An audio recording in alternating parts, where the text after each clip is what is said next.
Hello, everybody. Welcome to BB True Crime. I am Becky. And I'm Beth.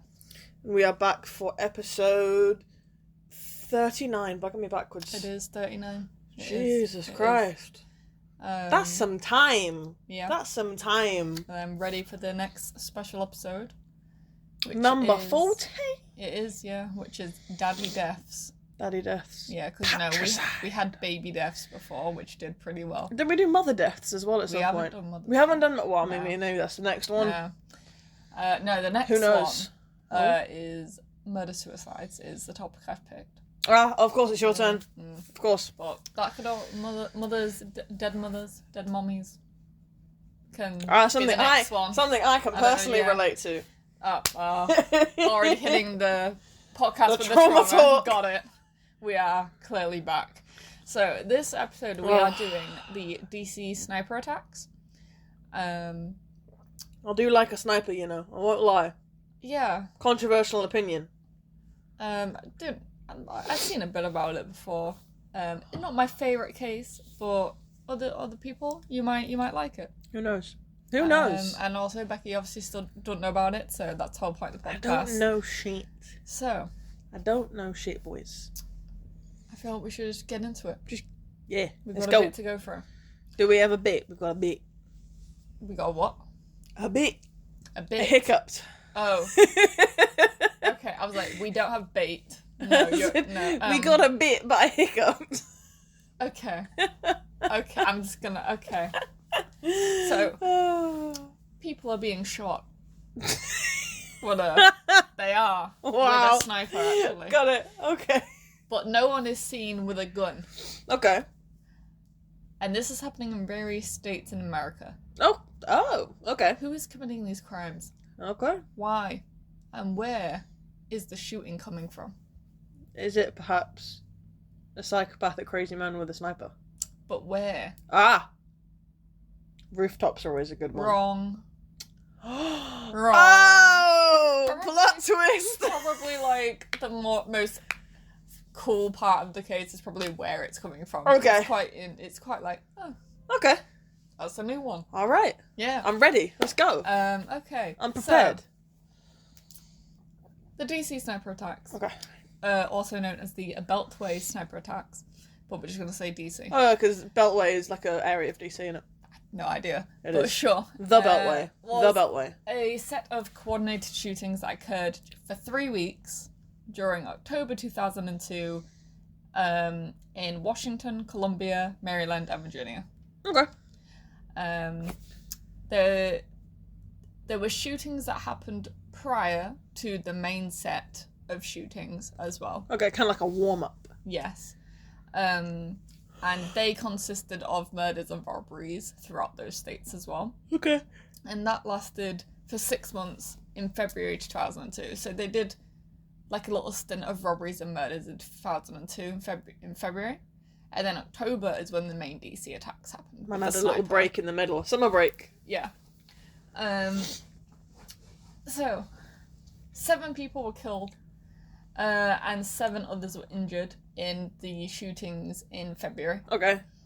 And 10 people were killed and 3 critically wounded in October. Okay. So in total... 17 and 10. Yeah. Damn, that's a lot of 10 month spans. So, the snipers, you're just going to say immediately who they are. Okay. Just take all the mystery out of it. Well, the main mystery, I feel like, is where they're shooting from. Okay. But it's fine. We'll get there. Alright. So, the snipers were 2 men. Oh. One called John Allen Muhammad, who was 41 at the time, and Lee Boyd Malvo, who was 17 at the time. Oh. So we'll probably just We've keep got a little referring master apprentice thing going on yes, here. Yes, it is pretty much that, yes. So we'll probably just keep referring to them as Muhammad and Malvo. Okay. Obviously Malvo is a 17-year-old. Okay. Muhammad's the older one. Okay. They travelled together in a blue 1990 Chevrolet Caprice sedan. Yep. So in 2003, Muhammad, the older guy, was sentenced to death. Oof.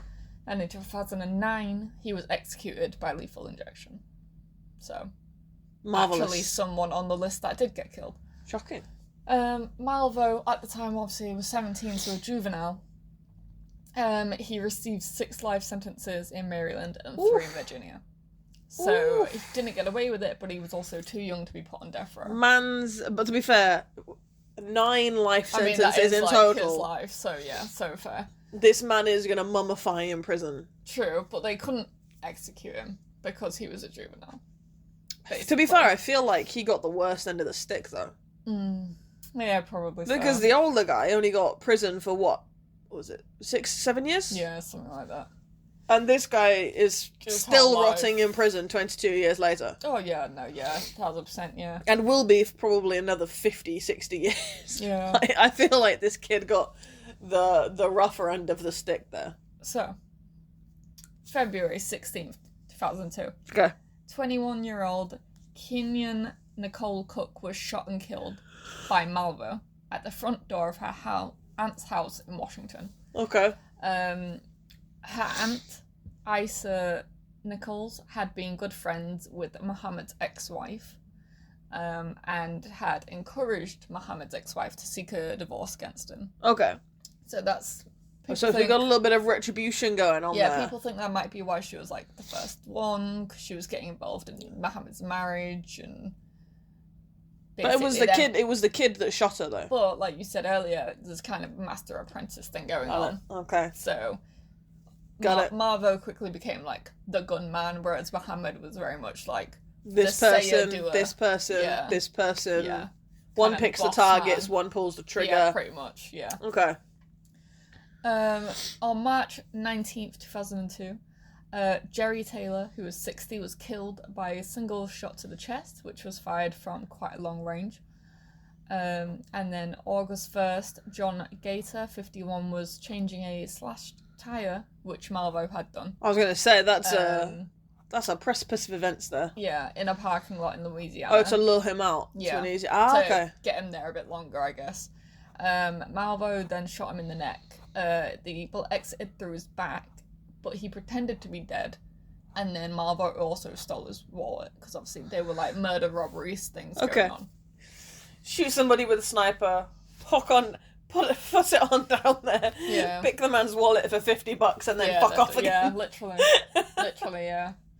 There are simpler methods to get $50, guys. You probably could just roll it up, hold him at gunpoint, got his wallet and then gone, but no. You could rob a hot dog stand for more than $50 most days. Either way, it sounds like the guy survived, somehow being shot through his neck. Impressive. So, but to be fair, they did say there was a lot of wounded people that didn't die. Yeah, so... there was, yeah. September 5th, it's 10:30 at night, Paul LaRuffa, first of all, great name. That is a fantastic name. 55-year-old pizzeria owner was shot 6 times at close range while locking up his Italian restaurant in Maryland. 6 times at close range. He survived the shooting. Okay. Somehow. So not with a sniper rifle? No, that was close range. So that was a handgun? Yeah, so it doesn't say if that was Malvo or Muhammad, but... Probably Malvo. I mean, it sounds like they were both doing it. Okay. But, I don't know. I always associate the long-distance ones with Malvo's. And the close and personal ones with the Muhammad. Sniper guy. Got it. And, yeah, but I don't know for that for a fact. Who knows? LaRuffa's That's a great laptop name. was found in Muhammad's car as well when he and Malvo were arrested. So obviously linked back to them as well. September 14th, 22-year-old Rupinder Benny Oberoi was shot in the back outside of a store. He survived. There's some sneaky behaviour in the back. Yeah. In the back. A lot of them seem to be around, like, the back. September 15th, Mohammed Rashid was shot. Later, but he survived, and he also identified Malvo as the shooter in court. Okay. So, witness testimony, got it. Yeah. September 21st, a lot happened in September. Yeah. 12:15 in the morning. That's my thing. Is 12:15 a.m., is that like going into the afternoon? That's midnight. Or is that like midnight? That's midnight. There is no 12 a.m. That's a myth. It's no 12 a.m. because it goes 11:59 p.m. 0000 a.m. So there is no 12 a.m. There's 0000 a.m. and then 12 p.m. is when everybody has their lunch. So is that noon? No, so that is... What is it? What is it? a.m. But you just said there's no a.m. Yeah. 12 a.m. as in 0000. Because you never have... It never goes 12 a.m. Okay, fine. Ever. All right. The only 12 o'clock that exists is midday. I'm struggling enough with the time anyway. When you look at the clock, when it's I don't know. I always associate PM with it like later in the day. So yeah, whenever 12 it p.m. says 12 p.m., I'm like midnight. Midday. That's right. No, we need midday. to move on. We need to move on. Midnight is the 0000. Refuse. Your refusal is not accepted. No, that's alright. Tell me, like, someone email me or someone comment on fucking Twitter or something. Okay. Let me fucking know. Guys, can everybody just please comment? I will make a survey. Be silent. I'll make a poll. What? Are you an idiot? No, are you an idiot? I will make a fucking poll. Make a poll of, is Beth an idiot or not? Which one is 12 a.m? Right, no. They'll tell me. They'll tell you exactly what I told you, you dumb bitch. Yeah, maybe so. In my brain, it makes sense. Anyway, 41-year-old. Your brain's a scary place. I'm going to fuck up this surname. Million Wardemariam. Maybe didn't pull that up too badly. We're just going to take that as was fatally shot in the head. Woo! And headshot, extra XP. And in the back with a .22 caliber pistol in Atlanta, Georgia. 19 hours later on the same day, they were busy. Claudine Parker, 52, was shot in the chest and killed during a robbery. So were these all random targets, pretty much? Yeah, they're all random. Maybe not so much the first one. So they're all just kind of like, just random people in the let's street. go get that guy in the brown jacket. Yeah, or I guess, like, easier targets that are alone. Because they all seem to be slightly older. Yeah, they do, yeah. They all seem to be, like, besides I think there's been a couple of younger people. They all appear to be, like, in their 50s, 60s, 70s. Yeah. Some in their 40s. Yeah. But they all appear to be pretty old. Not saying anybody in their 40s is old. My mum cries. Not doing that, because I'm nearly 30, so I'm not throwing any stones. Yeah. But Beth just had a moment for me there. But I've embraced it. I'm good with life. Beth is having an existential crisis in the corner of the fact that I'm nearly 30. Yeah. You have more of an existential crisis about it than I do. Oh, yeah, I do. So 19, yeah. Back on track. 19 hours later, on the same day, Claudine Parker, who was 52, was shot in the chest and killed during a robbery. Okay. Her co-worker, who was 24, Kelly Adams, was critically wounded with a shot through the neck, but also survived. Oof. What is with the neck shots going on? But they're always surviving. Both people shot in the neck, both survived. That seems wild. But alright. Sure, unless it was like the side of the neck. Well, because you've got your arteries on either side. Don't know. Then you've got your windpipe at the front, and you've got your spine at the back. Like, maybe they just have really fat necks. There's a lot of red zones, unless they're literally clipping people. Yeah. Like, if they're literally just grazing the bullet. Fucking wild. Fucking wild. Evidence found at the crime scene, though, tied that killing to the DC attacks and allowed authorities to identify Mohammed and Malvo as suspects. But that wasn't until 4 weeks later, though.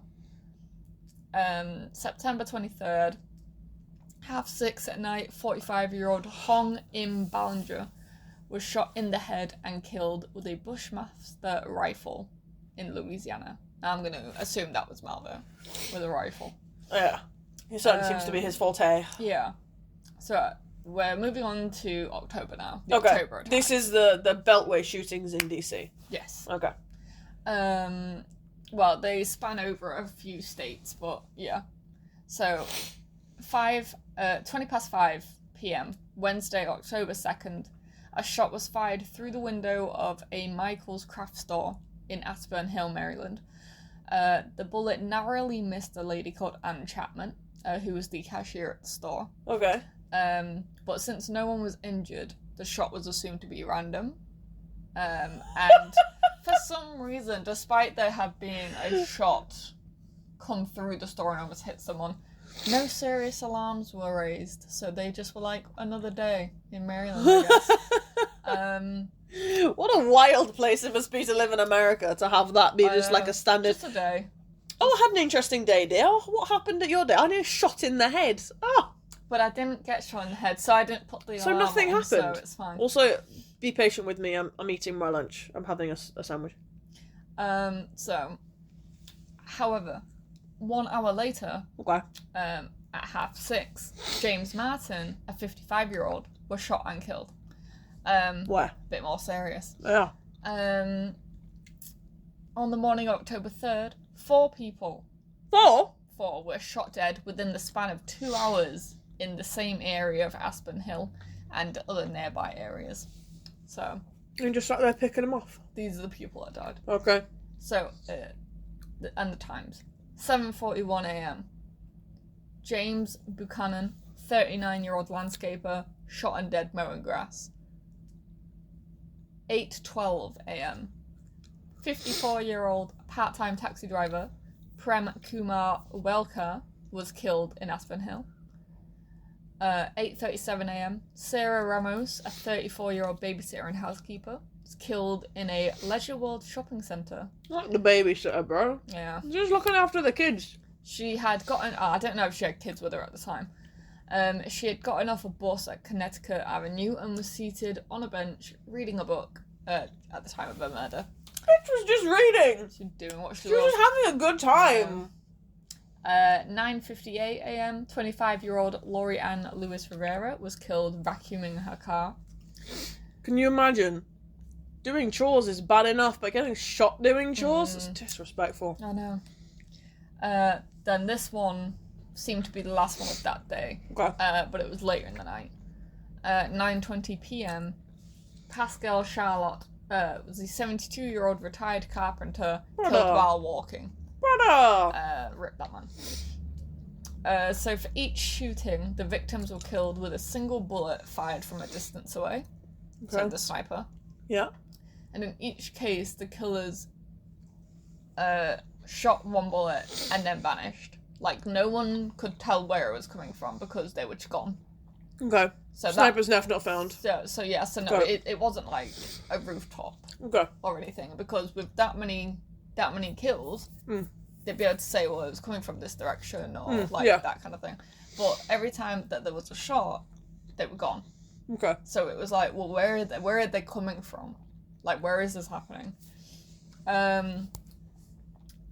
So fear obviously spread in the community and the states and nearby. The schools were put on blue alert to keep kids inside. Most parents picked up their kids instead, not wanting them to walk or get the bus. Yeah.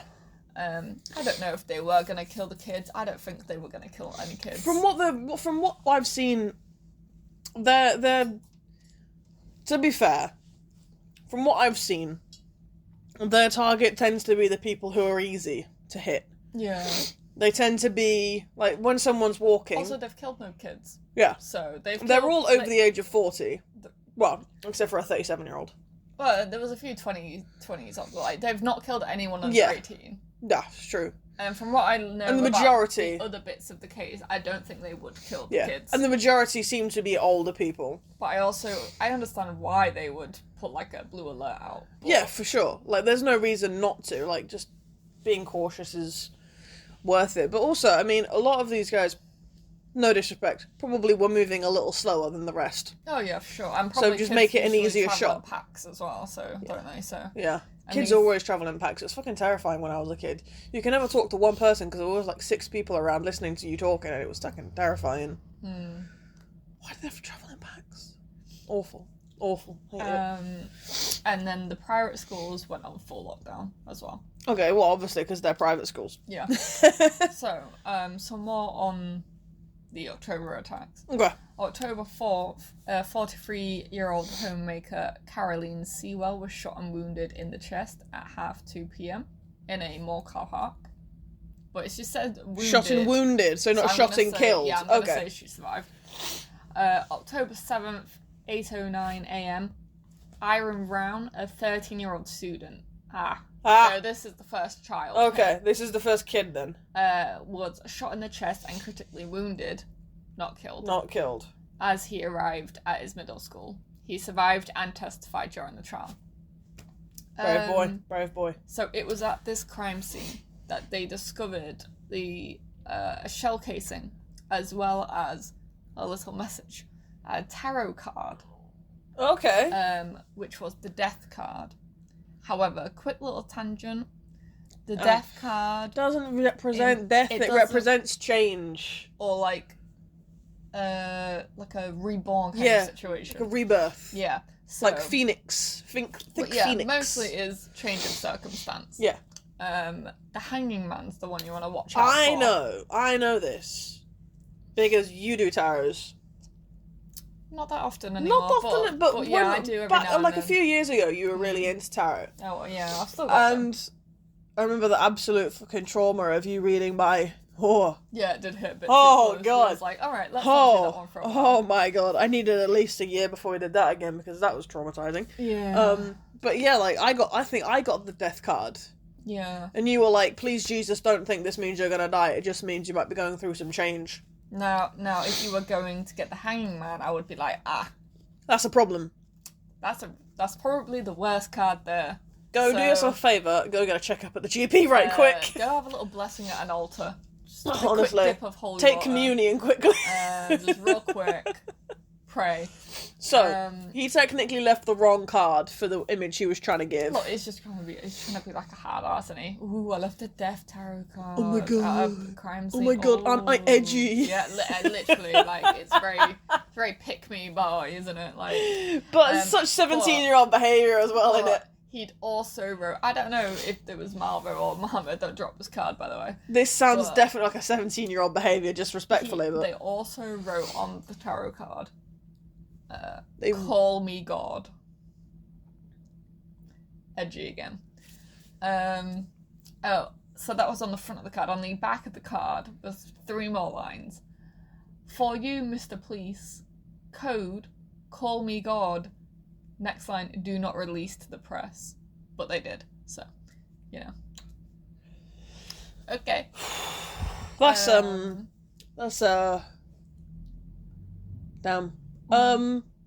Some interesting behaviour. Yeah. To the police, call me God, do not show the press. Yeah. And they showed the press everywhere. Yeah, so obviously, the shootings obviously continued.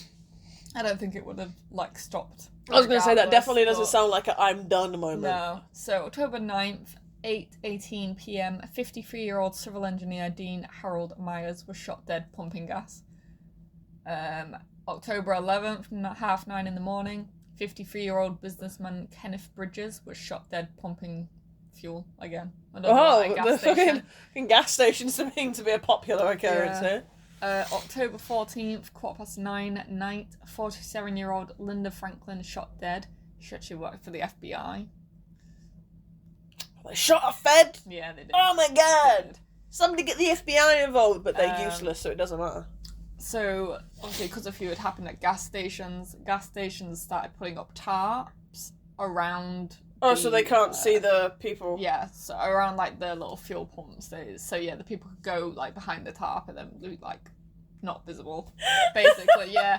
It gives me like a shower curtain vibe, to be honest. Oh my god! Do you know what it is? It's like a voting booth cubicle. It is like a voting booth vibe. But you know, fair enough. Incredible.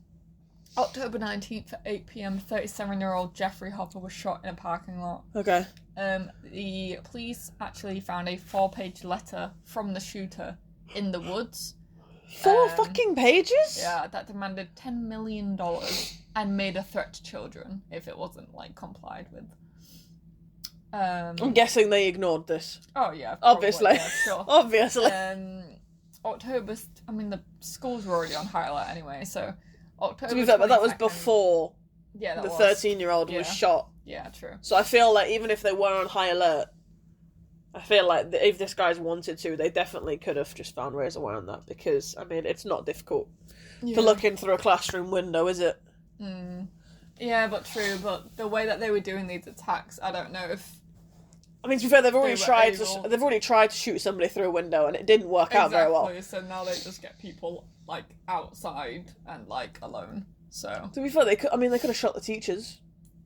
Doesn't necessarily have to be a kid. I suppose. Either way, it doesn't matter. I believe this is the last person. Okay. October 22nd, a ride-on bus driver, Conrad Johnson, who was 35, was shot at 5:56 in the morning. He did die. Oh. So the police responded within minutes, obviously, to the attacks during the 3 weeks that it was happening. They obviously cornered off nearby roads, highways, like inspected all the drivers. Okay. The bullets were found to be from the same guns. Okay. But the eyewitnesses were really unreliable because the thing is, it's like the thing is, what happened is they were like, oh, a shot happened here, and then they go up to a witness, and the witness would be like, yeah, I heard it from this direction. But then they'd look there, and it'd be like, there's nothing there. Yeah. But also you got to remember... you go for the next person. The next person's like, yeah, but I heard it, like, almost travel, like, the noise. Yeah. So it's, like, this way. And it's like, no one could actually pinpoint where it was coming from. But the thing is sniper rifles are really loud and really echoey. Mm-hmm. Like, it is incredible how, imprecise witnesses are when it comes to sniper rifles. I mean, witnesses are unreliable usually anyway. Yeah, because they're not trained to remember details in stressful situations. Obviously, if you're asking like weeks and weeks later and stuff, it's gonna change. Probably. Yeah, witness testimonies are notoriously unreliable. Yeah, but with this one, it was very much like the main unreliable point was where it came from. Yeah, like the thing is, everyone seemed to have like different answers about where they heard the shot from. Okay. Or where they think it went, or the car that it was like. Cars that might have been going past at the time. Yeah. So a telephone call from the shooters was traced to a payphone at a gas station in Virginia. Another gas station.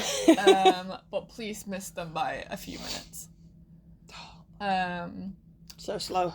So Mohammed's car, despite being near a few of the crime scenes, was one that hadn't been checked. Even though they'd been checking a lot of cars. Why? I don't know. Oh.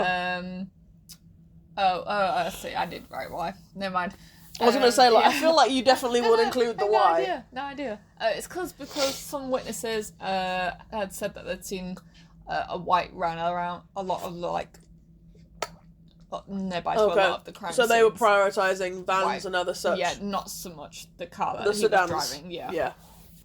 So the spree came to a close at 3:15 a.m. on October 24th, when Mohammed and Marvo were found sleeping in their car at a rest stop.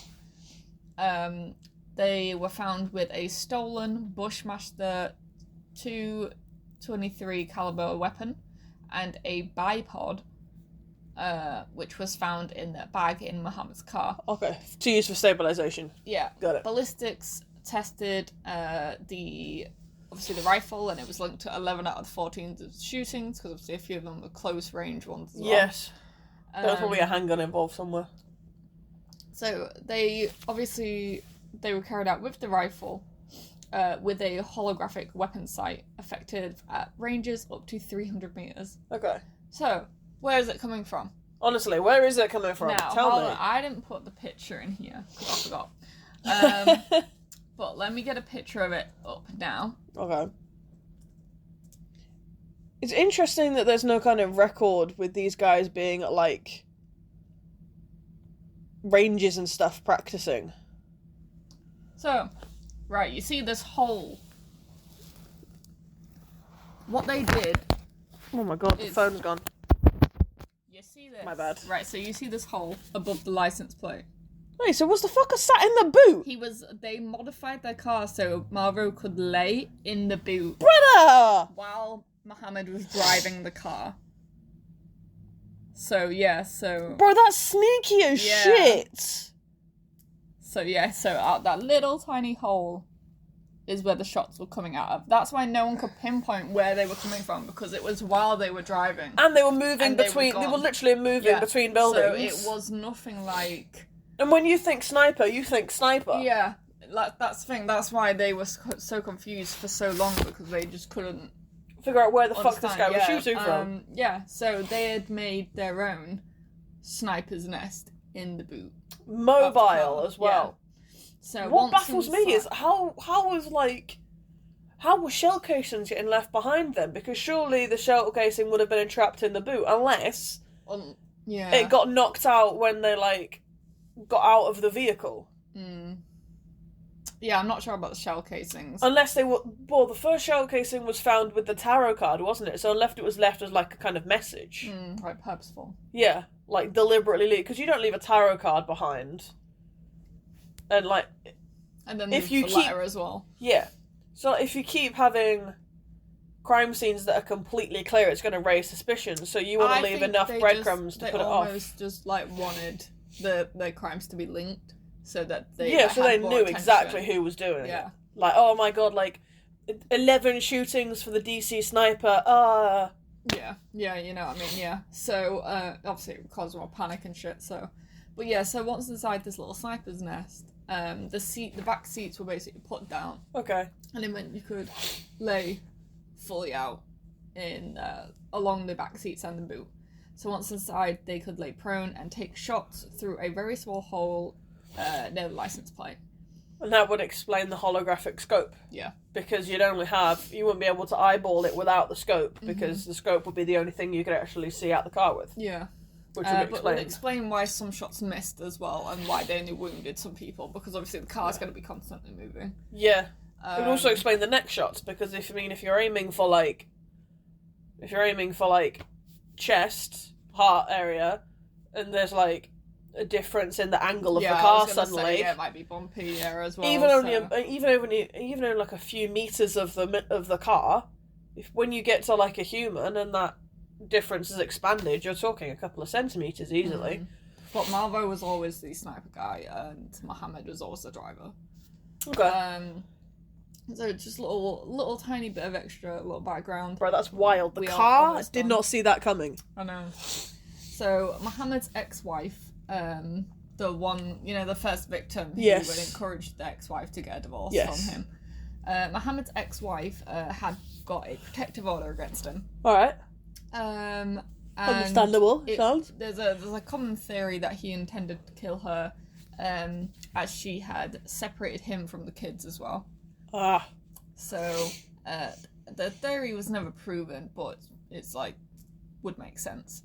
It seems to be a pretty fair motivation, to be fair. Yeah, the relative motive was also disputed. The most common theory for Mohammed's motive is basically terrorism. Because he wrote in prison about jihads, talking about his mission, and so obviously that kind of... So just spread fear in general. Yeah, that kind of just very hatred vibe. Yeah.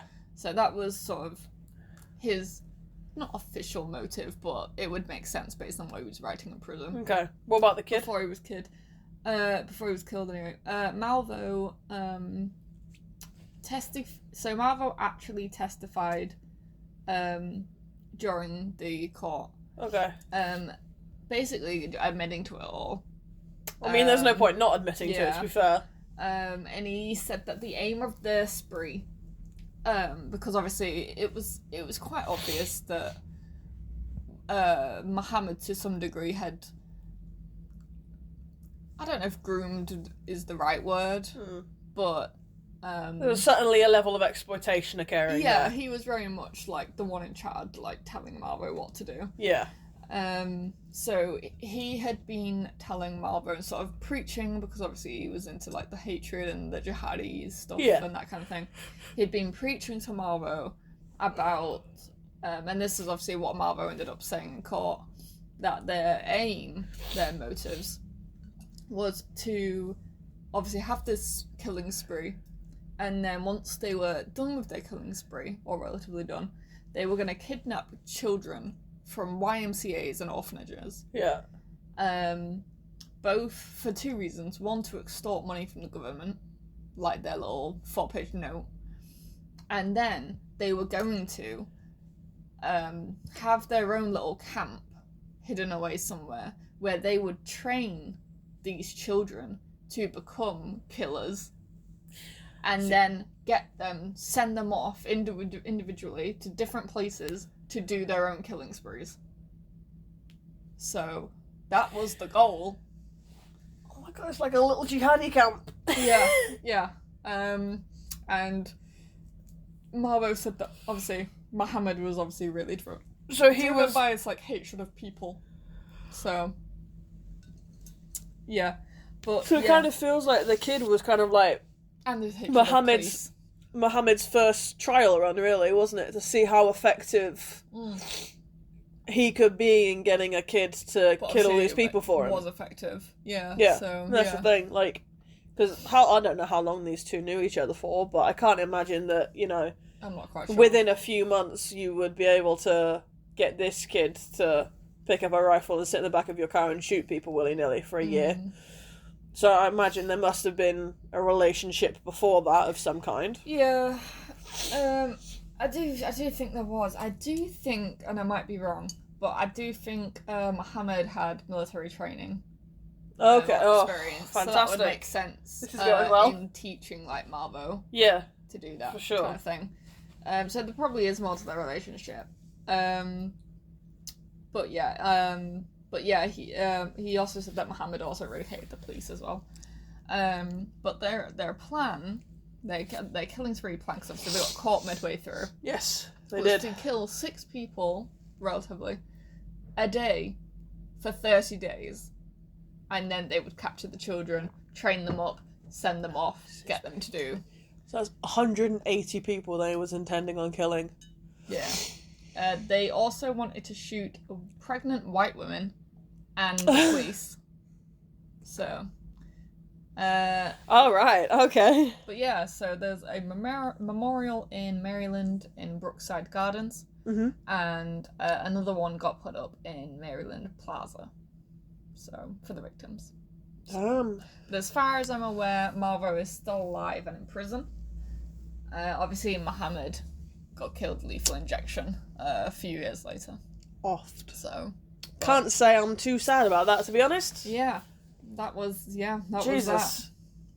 I can see why maybe that wasn't your favourite case to research, because it does seem to be pretty clear-cut. There doesn't seem to be much... Yeah, normally with cases that we do, there's a bit of, like... I think the only, like... uncertainty in there. The proper, like, thing was, for me, like, the more interesting bit was, obviously, like, where the shooting was coming from. Yeah, that is definitely... That was... I did not expect that when I was like, a rooftop, and you were like, no. Nope. Wrong. That was not where I thought you were going, you know, boot of it. I was thinking maybe we were taking shots from like apartment windows and stuff like that. But no, the back of the car on the move. That's wild. That's quite cool, actually. Little sniper nest in a car. Yeah. Of all the places to shoot from, that's pretty. But at the same time, a bit of a backhanded moment, because as soon as they caught him in the car, they really did have all the fucking evidence. Yeah, it was literally just all in the car. Yeah. Yeah, that's a bit of a dangerous move. Yeah. To have it all in one place. Especially to be sleeping in the bit where, like, your whole nest and I mean, all the were they homeless? Did they have... I don't know. I don't think they were homeless. But I'm guessing they were just... But, I mean, I suppose if you... in the middle of their spree, practicalities. Yeah, I mean, practicalities. If you're trying to shoot 6 people a day, you don't have time to go home, do you? Yeah, so, yeah, that's what I'm just assuming, so... Yeah, I mean, maybe that's why. Maybe they were, for all intents and purposes, the car was their home for that month while they did their planned 180 murders. Yeah, quite wild. Of white pregnant women and policemen. But yeah, I think, thank God they never got around to the white pregnant woman bit, because that would have been traumatising. Yeah. So what was it, 17 kills? 17 kills and 10 injuries. From February to October. I mean, it's pretty decent rap, to be fair. Yeah, very considering he's a 17-year-old. But yeah, no, he won't be getting out, I can't imagine. Yeah, no. I don't know if it was with or without parole, but I'm going to assume without. I mean... 17 I'm pretty sure when you get a life sentence, you don't get parole. Because it's life sentence. I don't know, actually. I don't think you get a life sentence. I don't think you get a parole possibility with a life sentence, because it is literally for as long as you live. I'm going to Google that. Hold on. Okay, we're going to have a little bit of an educational moment here. But I mean, surely getting a parole on a life sentence would defeat the point of life sentence. Parole. God, if I could spell. Parole when getting a life sentence. I'm about to find out. This is Yes, you can get parole. You can get parole? In England, anyway. Let's try America. Let's try the US. They might be slightly more logical than the UK in this behalf. In America. It depends on the circumstances. I feel like that many life sentences as well. But some of them you can. Okay. But 6 life sentences? For multiple murders, usually not. Okay. I was going to say, that would be wild. More like aggravated cases, usually not. Okay, particularly violent crimes. Some life sentences, even in America, you can still get That's parole. wild. Yeah. Here, we're going to give you a life sentence. 40 years. You're done. Yeah, 20. Alright, off you go. Off you go, boy. Yeah, but yeah, no. No more misbehaving.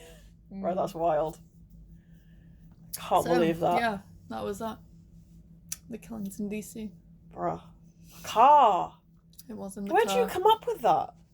I don't know where they came up with that. But that's quite That creative. was fucking ingenious. Yeah, a little Double-edged bit. sword, though, because it did put everything in one place. It but did, yeah. a great way of keeping your footprint down. And confusing witnesses. Yeah. And the police, probably. And it fully worked. Like, they didn't discover it was a sniper's nest until they actually caught the guys. Yeah, no, they had no idea. That's Just 'cause impressive. They searched the car because they found them asleep in it. And yeah, no, that was the only reason they were caught. Because they were both sleeping. Yeah, and obviously they were already doing car searches. So. See? Military man should know to set up watch. Yeah.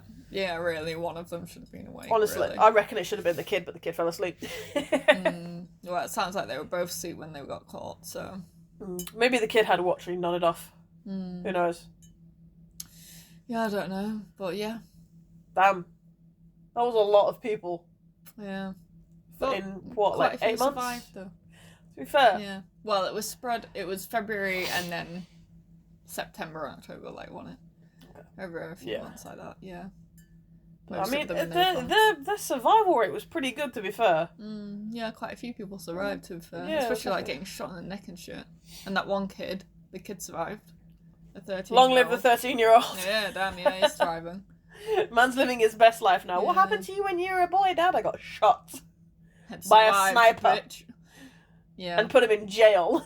Yeah, no, yeah, exactly. Yeah, Man is building lore. Proper lore for his background. Yes, yeah. I rate it. I mean, I wish he didn't have to get shot for it, but... Yeah, I know, I understand that. Oh. But yeah, so, that was the DC sniper case. A little bit of a slightly shorter one than normal, but... Yeah. To be fair, I thought that was going to be quite a lot longer, but... We whizzed through it. We whizzed through it, yeah. The next episode, like I said, is special episode, number 4. Special episode number... Yeah, no, it's... Oh, yeah, yes, no, the fourth special. The fourth special, because, yes. yeah, it's episode 40, of course. So, yeah, that will be Daddy Deaths. Now, I'm going to point it out here, or should I save it till the next episode? No, I'll save it till the next episode. Oh, I think I've already told you this, but... Whoa, okay. Yeah, okay. All right. We'll save it for next episode. Okay. But yeah, you don't get a cliffhanger today, folks. I want to also quick apologise. I did say this episode was going to come out a few days ago, but we had technical issues. So many technical issues, dear God. We really did try so much, but in the end we were like, right, we'll just meet up and do the episodes. So here we are. So yeah. And then so we got one more recording to do today. Yep. And then you'll probably get that episode next week or week after. And then we'll have to sort out another day. Yeah. And then do some more. Indeed. All right. Yeah. I've been Beth. And I have been Becky. Still. And this is BB True Crime. We are signing off. Thank you. Goodbye. Watch out for the snipers, boys.